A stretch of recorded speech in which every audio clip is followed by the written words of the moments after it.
Today we talk about the teaching of contempt for God and how the church actually teaches us to hate God. Now, we may not realize that while singing praises and hymns and saying, "Oh, God is so good," but all of it is over a trapdoor of seething contempt for a God who is capable of some horrible stuff. Well, that's our understanding from religion by design. Why? So they can keep you in the pews and add the condition that if we just do the right things, believe the right things, we'll be okay. We will avoid this horrible God. It's false teaching, and beloved, you deserve to be free from all of it. Would it be okay if I were to tell you that I am afraid someday? So I call you up and you call me down. Would it be okay? Well, hello and welcome to the FreedHearts podcast. My name is Robert Cottrell. I'm here as always with Susan Cottrell. Hi, welcome everybody. Hi. We're so glad you're with us every week. We love this, and we just love being here with you. We talked last week about the teaching of contempt for you and me, and today we'll talk about the teaching of contempt for God, which we also talked about some last week because it's the other side of the same coin. Mm-hmm. Remember, contempt for you is contempt for God.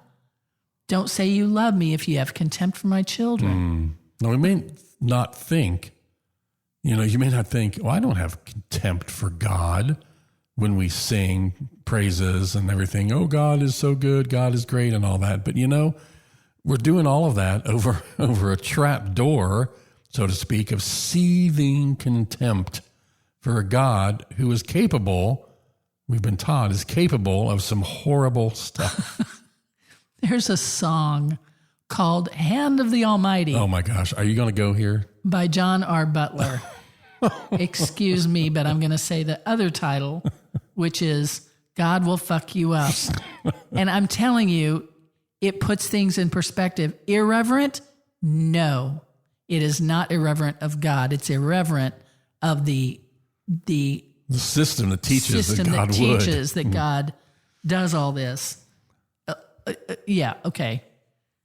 So if you're offended by that, please pretend I didn't say that. If you're not offended, then you might want to listen. It's funny and it shows hilarious. It's hilarious. It shows our thinking about God.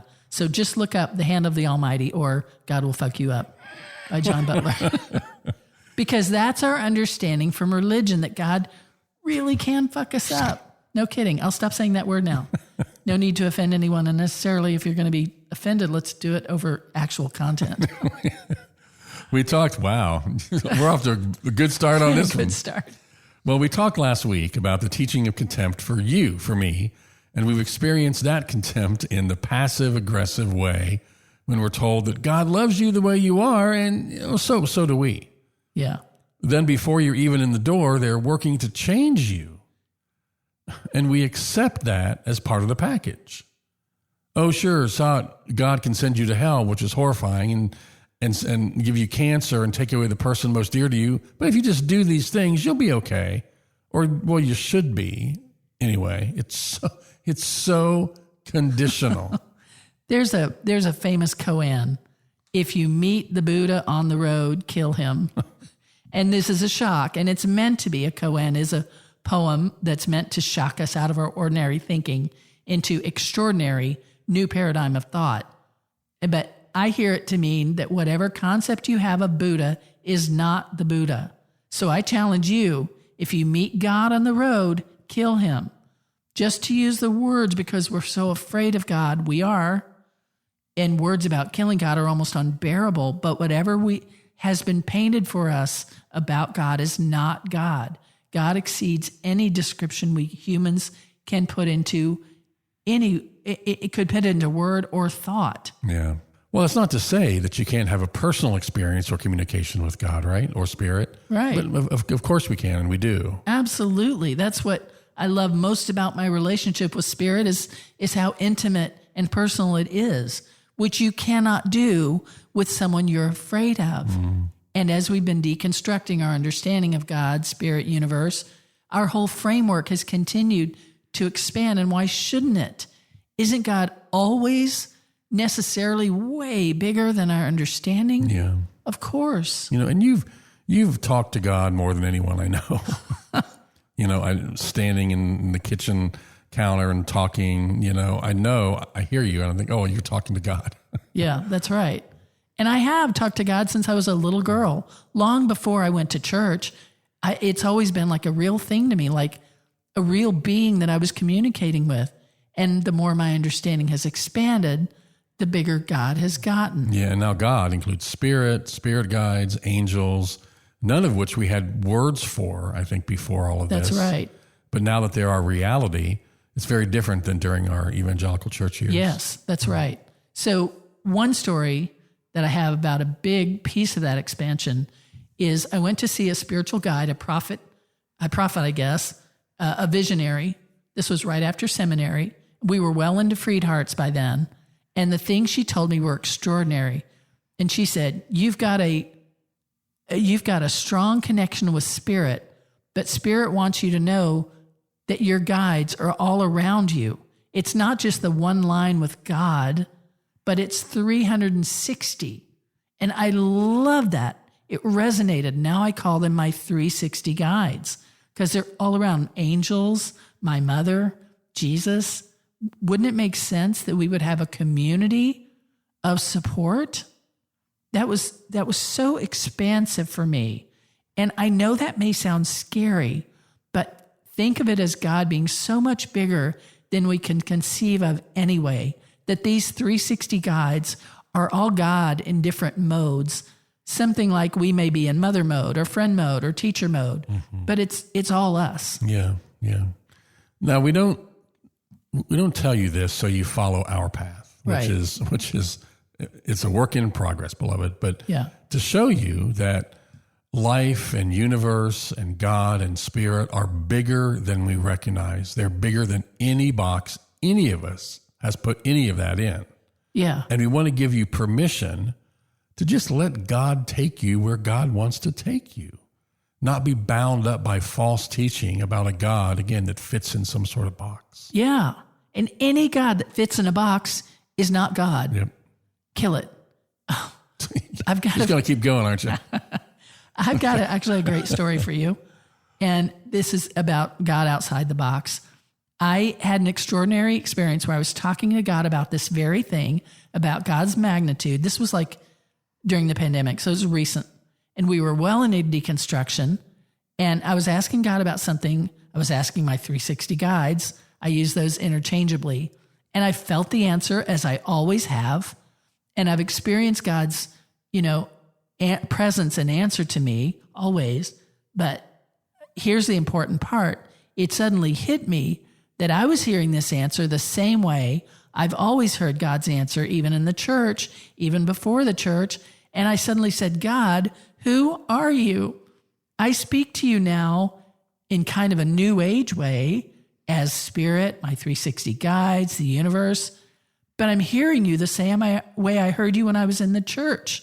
And it was that one line of connection of God. What is going on? And I felt the answer. And it said, it's still me. It's the same me you've always talked to and always heard. You're just seeing more of me now. I've always been way bigger than you've experienced me to be. And I felt that smile that I know, that sort of delight. It was such a moment. God is always necessarily way bigger than we understand, and call and say spirit, if you like, whatever works to give you the freedom and peace that you deserve with your connection to spirit, your spiritual connection. I'm telling you, there's nothing to be afraid of. Yeah. With God, there's nothing to be afraid of. No, I can just hear the response from some people going, well, the Lord your God is one God. Yes, the Bible verse. And that's, yes, God is one. God is not divided, but God is all. God is not divided between this stuff. This stuff is God and this stuff is not God. Yeah, it's actually what they're really saying there. The Lord your God is the one God we talk about. They've left the that God part in out. our box. That's right. Yeah. That's not what the verse means back in the Hebrew Bible in the Old Testament. Yeah, but that's right. And I remember in my church days, I was talking about something and I said, this was way earlier. I said, oh, that was a God thing. And you know how we say that. And my friend, exasperated, said, breathe in, breathe out. That's a God thing. So true. Everything's a God thing. Yeah. You know, right? We also hear, let me give you the other. Yeah. We also hear, well, God doesn't change. Oh my God, that is so useless a thing to say. So God doesn't change, whatever that means. So what? We change. All we have to define God is our experience of God, which God is always way bigger than, being infinite and all that. And God doesn't change. Let's just say that, because God is all of it and always was and always will be. God is the whole shebang.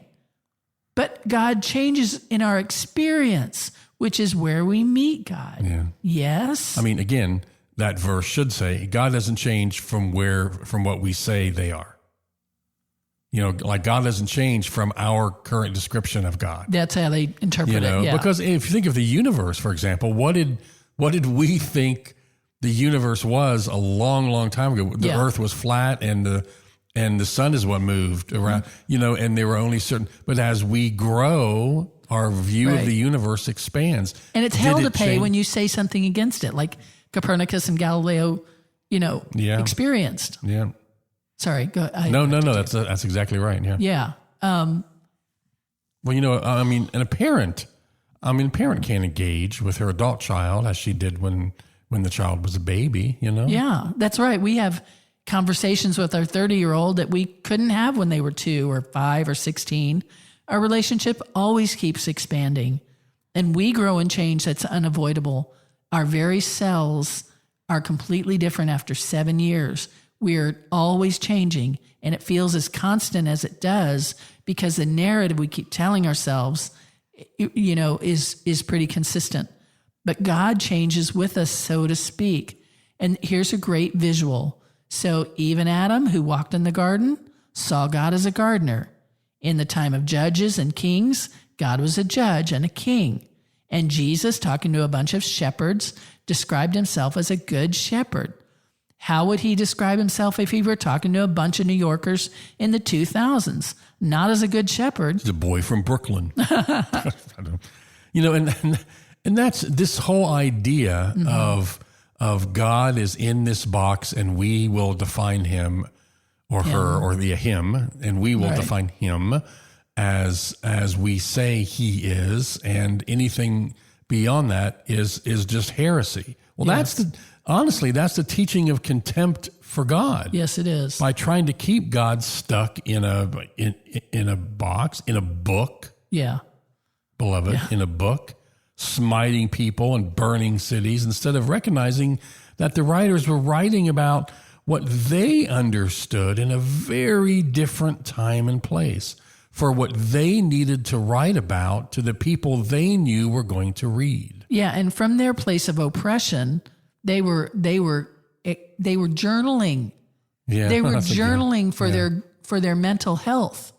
Yes, and God's got to be like, what the goodness? Yeah, what shaking my head here? Yeah, exactly. And that same contempt that plastered over the walls of your sacred bungalow with Bible verses and soundbite theology is the same contempt that says keep God inside the Bible and we won't let any life breathe into it for fear of having to change. Yeah, I mean, our experience of God changes, and it must change. It should change. Yeah. Our understanding of God changes. It must. It should. Yeah. And the phrase I am, as in God saying I am, also means I am becoming.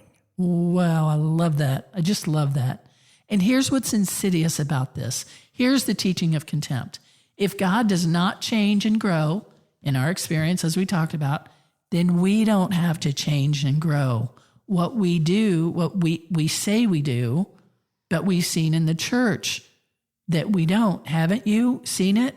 Where instead of seeing life as moving and growing, we see it as getting the right answer. Just get to the truth of who God is, this stagnant being, and then don't vary from that, because we equate our understanding of God with God.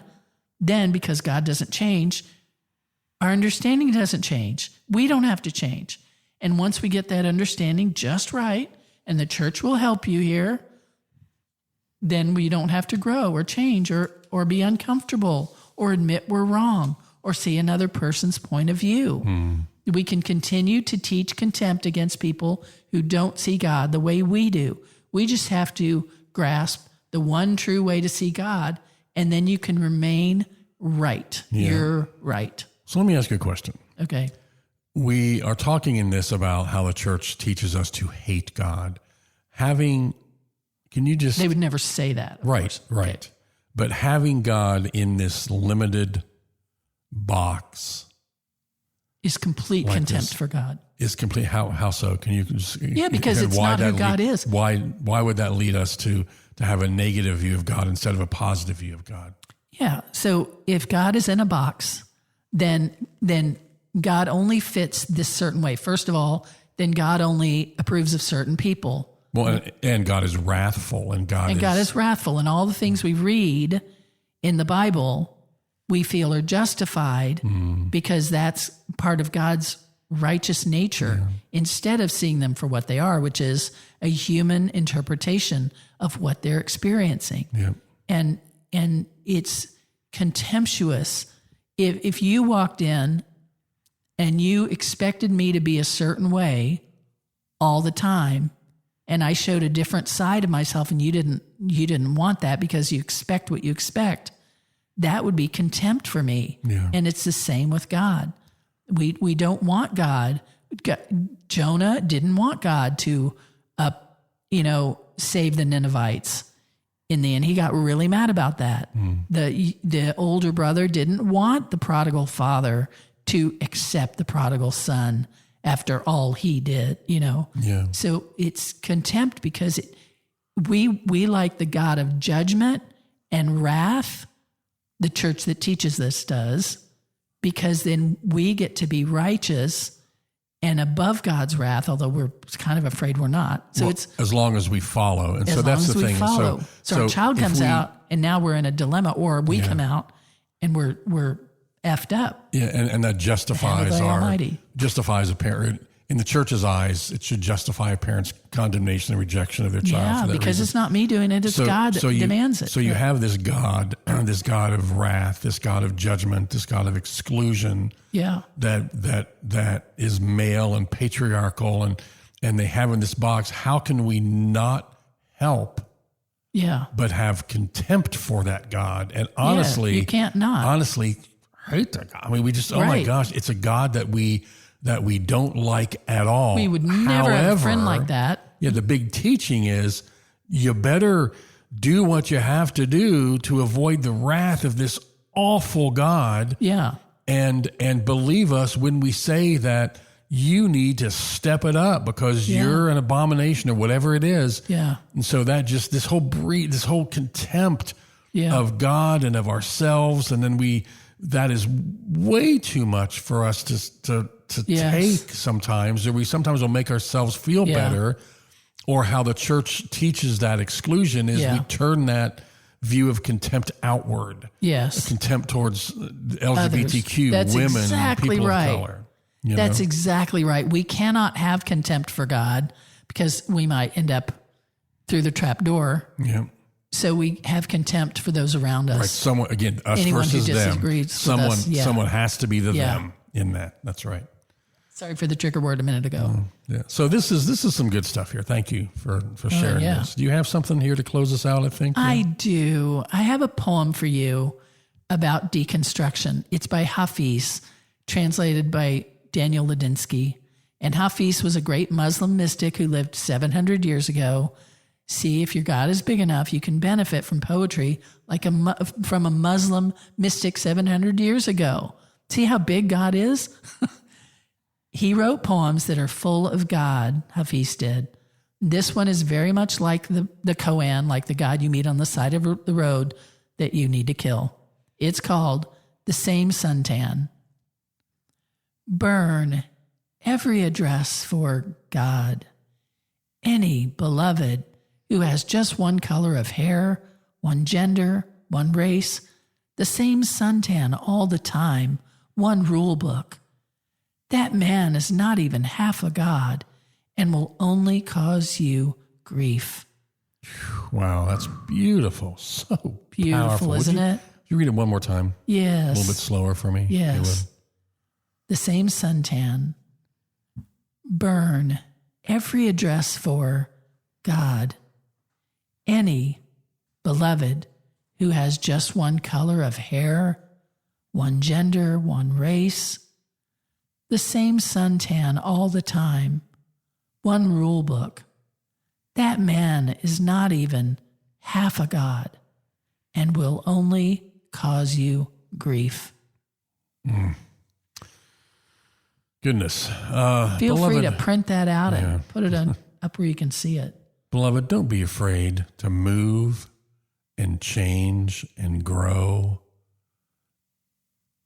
as you were designed to do, and Yes. let God move and change and grow with you. Become together. Yeah. After all, that's what it means to be in a relationship. Yes. We love you. We'll talk to you next week. We love you. Bye. Would it be okay if I were to tell you that I am afraid someday? So I call you up and you call me down. Would it be okay? You've been listening to the FreedHearts podcast. We have extensive resources and vibrant, inclusive community for you at freedhearts.org. Please just come say hello.